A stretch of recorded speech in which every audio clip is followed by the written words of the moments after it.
Alright, E-Noob here with the second pre-release event. Now, I had major sound issues with the initial recording here.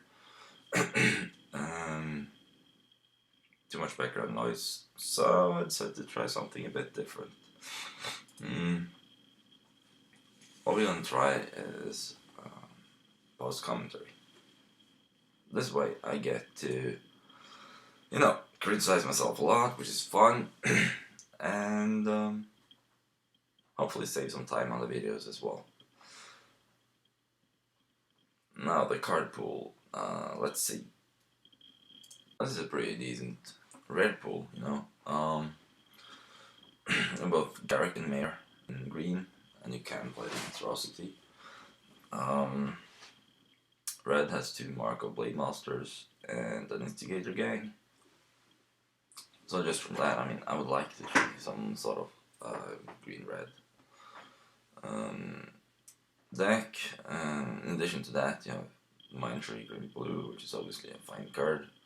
The Curse in black, which is also a very fine card. And you have Jar of Eyeballs, which I haven't tried before, but I'll try here, and it should be very good.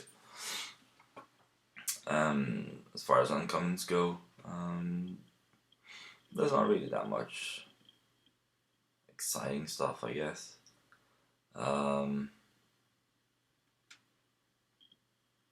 Pretty much the Muslim Guard, but it's not all that.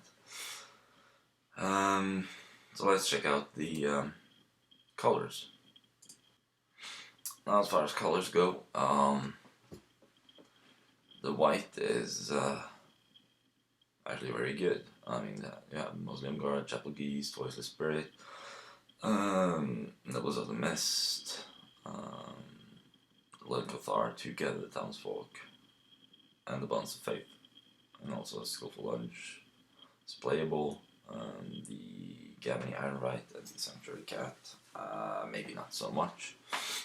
In blue, there's not that much exciting, really. You have the Sea Kite, the Minhern, and the Mantrike, which are all splashable. I suppose also the Stitch Drake and the Spectral Flight if you want to play more blue, even the Headless Skull, but blue overall isn't too exciting. Is there any black to go with the Curse? I would say not really. You have the Abattoir Goal, and you have 2 good cards like the Tragic Slip, but black is not very deep at all, and splash at best, so Curse can't be played. Is there any red to go with the Marco Blade Masters?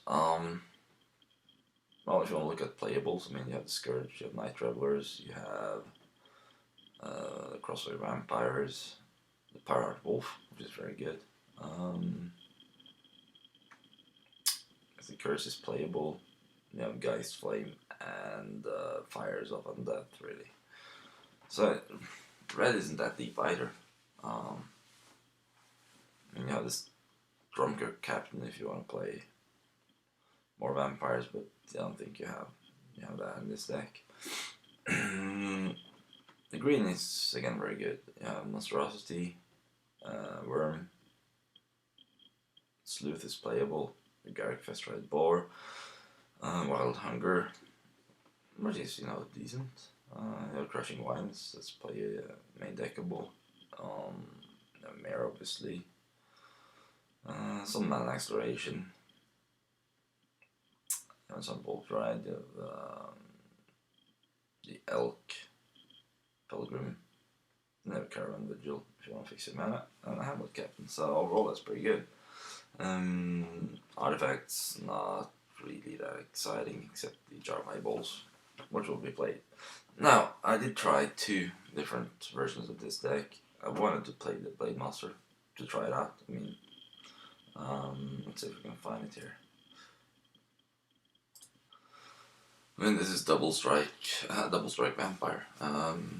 So it adds 2 counters at a time if you hit your opponent.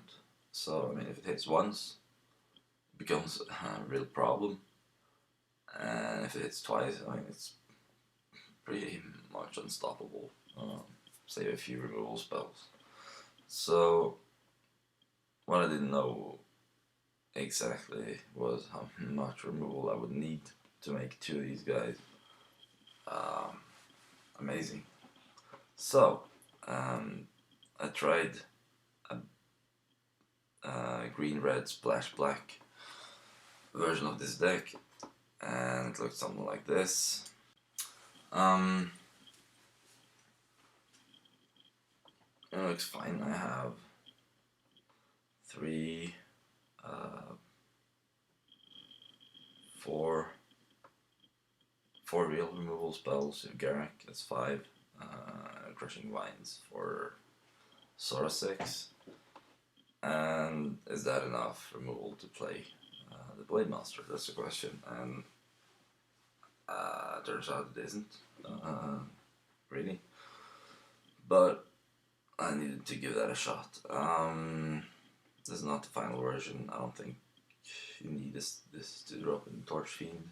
Might as well play Night Revelers. Or be a 4/4 haste most of the time in this seal format, I think. So this is one version of the deck, and then I mean obviously you want to try out the white cards to go with green.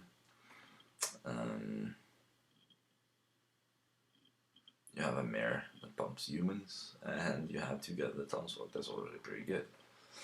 Plus you have removal in white. You have basically decent cards. I mean, there's no super power, but overall it's just very good. So I give that a shot as well. And since I wanted to play the green, red, black as my starting version, I mean again to test out the Blade Master, I'd sideboard a bit, differently for different matchups, and these 26 cards are basically the basis for that. Maybe except the Skillful Lunge. I'll pull a few cards from this to get my final build off the sideboarding, depending on the matchups. And that's just a very good, solid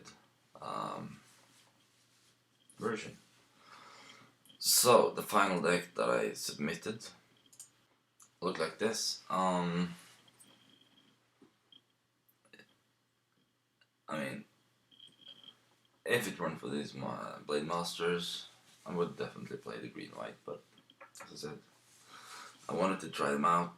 This deck isn't horrible, it has a lot of power in it, and we get to play, 2 different versions of the deck in pretty much every matchup. So that's good for testing purposes, I guess.